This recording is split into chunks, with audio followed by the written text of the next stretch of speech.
Berdasarkan hasil pengamatan kita di lapangan, kita menemukan bahwa perlu pemahaman yang utuh tentang kurikulum 2013 ini. Tapi karena di sini ada Pak Alkaf, nanti akan menjelaskan kurikulum ini lebih detail. Saya ingin mengejar dulu temuan saya di lapangan. Bagaimana dituangkan kompetensi inti KD dalam perancangan pembelajaran. Kira-kira temuan saya begini. Ternyata dalam proses perancangan pembelajaran, para guru kita, bahkan guru inti kita masih ada sebagian ya, yang belum paham bagaimana merancang pembelajaran itu mulai dari KD yang berasal dari KI 3. Melanjut terus ke KD yang dari KI 4. Ini sangat penting. Karena apa? Saya menemukan di lapangan dia elaborasi dari KI 2. Artinya KD yang berasal dari KI 2. Akhirnya kan mengalami kesulitan dan mengawang-awang dia jadinya kan. Nah, padahal yang benar itu begini. Saya jelaskan yang benar. Memang yang kita di kurikulum 2013 itu kan mementingkan pembentukan sikap. Tapi pembentukan sikap ini kan dilakukan perlahan-lahan menjadi efek atau dampak pengiring dari kegiatan yang dilakukan pada KI 3 dan 4. Dengan singkat sebetulnya kan KI 3 itu menyangkut pemahaman tentang pengetahuan, KI 4 itu berkaitan dengan keterampilan, KI 2 itu sikap. Nah, kira-kira rancangannya begini. Dalam proses perancangan pembelajaran, alur yang digunakan itu bermula dari KI 3 dulu. Tuntaskan dulu KD di KI 3 itu sampai indikator, sampai tujuan pembelajarannya. Ini kan satu keluarga ini. Kompetensi dasar, indikator, tujuan pembelajaran ini kan satu keluarga ini. Kalau tuntas ini, baru boleh kita bicara ini materinya apa. Lihat di buku. Sudah ada bukunya itu. Lalu liriklah di buku. Kalau perlu lagi analisis atau uraian lebih detail dari buku itu tidak apa-apa. Tapi baru dilirik bukunya. Setelah itu baru dirancang kegiatannya, kegiatan pembelajarannya. Sebab kegiatan pembelajaran itu bisa bermula dari observasi. Mengamati dulu ditugasi. Bisa juga berdiskusi. Bisa juga tugas kelompok. Bisa juga tugas mandiri. Bisa juga menghasilkan karya secara bersama-sama. Setelah rancangan pembelajaran itu tuntas, baru dilanjutkan dengan evaluasinya. Karena rancangan pembelajarannya sudah tuntas, evaluasinya sudah tuntas, maka kita lanjut karya ke KI 4. KD yang berasal dari KI 4. Lalu dia menghasilkan, melakukan, menyajikan, dan seterusnya. Setelah tuntas 3 dan 4 ini, baru kita liriklah ke KI 2. Nah, KI 2 itu kan dimasukkan pada aktivitas belajar. Ketika tadi ditugasi misalnya berdiskusi. Lah ini KI 2 yang relevan di sini ini apa? Kerjasama misalnya. Contoh begini, saya ambil contoh yang umum lah dulu, bahasa Indonesia. Di bahasa Indonesia itu salah satu KD dari KI 3 itu adalah memahami konvensi penulisan karya ilmiah. Indikatornya tuntas dulu, minimal harus memahami struktur karya ilmiah. Yang kedua, memahami ciri kebahasaan karya ilmiah. Karena beda kebahasaan di karya ilmiah itu. Karena itu di bahasa sendiri ada struktur bahasanya dan ada struktur ilmunya, struktur pengetahuannya. Yang ketiga, memahami ciri isi. Jadi ciri isi karya ilmiah. Tuntas seperti ini, terus nanti materinya menyusul. Apa struktur karya ilmiah? Sudah ada di buku itu. Terus sampai evaluasinya sudah ada. Kita tuntaskan terus misalnya ke KI 4-nya. KI 4-nya itu kan mampu menulis atau menghasilkan karya ilmiah. Itu sudah keterampilan. Indikatornya apa? Tentu karya yang memenuhi struktur ciri kebahasaan dan ciri karya ilmiah. Karya yang memenuhi originalitas dilihat dari sumber yang digunakan atau diacu. Karya atau kemampuan mempertahankan, keterampilan mempertahankan itu juga adanya di KI 4. Begitu tuntas ini baru kita lanjut ke melirik ke KI 2-nya. Kejujuran. Mengapa penting kejujuran?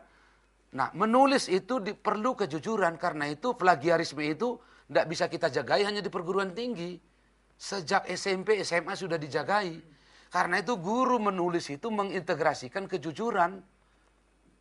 Guru yang mengajar menulis tadi itu mengatakan bahwa dalam menulis ini saya akan mengamati soal kejujuran kalian. Jangan sampai meniru karya orang. Kalau harus pun meniru karya orang, beritahu bahwa ini karya ini saya modifikasi, saya replikasi dari sini. Kalau ambil dari internet, tulis di situ situsnya, jam berapa di-download. Nah, itu disampaikan dulu. Lalu disampaikan juga rasa ingin tahu, saya ingin mengintegrasikan di sini, tanggung jawab, santun, empati, dan peduli nanti pada saat mempertahankan ide itu. Nah, inilah rancangannya yang mesti dilakukan oleh guru. Jangan sampai di otak-atik di KD yang berasal dari KI2 ini, nanti balik ke pendidikan karakter zaman dulu, mengawang-awang dia ya kan. Pokoknya harus bagus.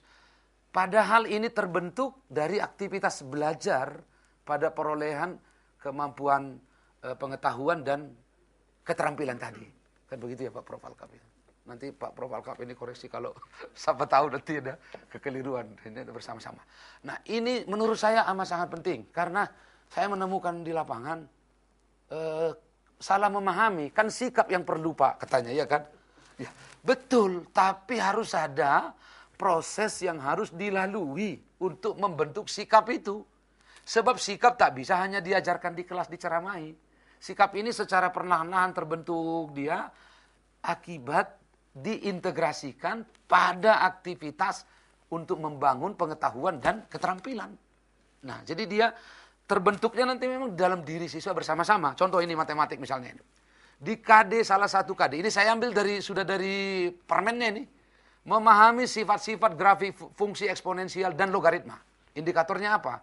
Harus bisa membuktikan sifat, menurunkan sifat, menganalisis kecukupan dan keperluan sebuah grafik. Itu harus bisa, itu kan minimal indikator seperti itu. Ini di KI3, tuntas di KI3 dulu sampai materinya. Saya lihat di buku matematik itu materinya udah seperti ini. Udah bagaimana cara menurunkannya, bagaimana menganalisis kecukupan, sudah ada. Nah, yang KI 4-nya mampu menggambar, menyajikan grafik. Indikatornya menentukan titik potong, kalau mau dibuat lebih kecil-kecil, menentukan maksimum dan minimum, melukis grafiknya, membaca dari menerjemahkan sesuai sifat-sifatnya, menganalisis grafik, artinya membalikkan grafik ke persamaan dan persamaan ke grafik, seperti itu. Dan di KI 4 ini juga harus bisa untuk apa itu digunakan. Bahwa untuk apa sih kita gunakan grafik ini? Keterampilan menggunakan grafik untuk apa? Misalnya untuk menentukan perkembangan bakteri, menentukan pertumbuhan penduduk, menentukan penentuan bunga uang. Sudah pasti grafik ini dipakai gitu. Nah, setelah tuntas ini sampai materinya, sampai evaluasinya sudah tuntas ini. Bahkan ada di buku siswa dan di buku guru itu. Begitu itu tuntas, baru kita lirik KI2. Apa ini kira-kira ini KI2 yang relevan ini? Oh nampaknya ini disiplin bisa, tanggung jawab bisa, kerjasama bisa, kecermatan bisa. Nah, dipilihlah dari KI2, KD dari KI2 yang relevan. Nah, inilah cara kerja guru di kelas. Karena itulah penting sekali authentic assessment tadi. Pada saat bahasa Indonesia misalnya, melatih menulis gurunya itu, dia bisa melihat proses penulisan itu terjadi, dan proses diskusi itu terjadi, dan ide-ide siswa mana itu yang bernas, bisa diamati langsung. Dan pada saat itulah authentic assessment itu dibutuhkan. Sebab authentic assessment itu dua kaidahnya. Authentic assessment pada saat di ruang kelas atau terjadi proses belajar di ruang kelas maupun di luar kelas. Authentic assessment yang kedua ini kesesuaian kompetensi yang dilatihkan di pembelajaran dengan yang dibutuhkan di dunia kerja.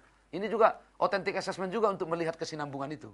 Nah, tapi katakanlah sekarang kita mau menggunakan authentic assessment tentang keterampilan siswa menulis dan mempertahankan karya tulisnya itu memang 3 ciri utama, bahwa kejelasan dari kompetensi itu ada, bahwa yang kedua kriterianya jelas, dan yang ketiga rubriknya ada. Selama 3 hal itu tidak ada, maka authentic assessment tidak bisa diterapkan pada saat pembelajaran berlangsung. Nah, inilah yang saya lihat perlu juga kita sebarluaskan supaya guru itu sistematis cara kerjanya, bagaimana merancang KI3 dan seterusnya.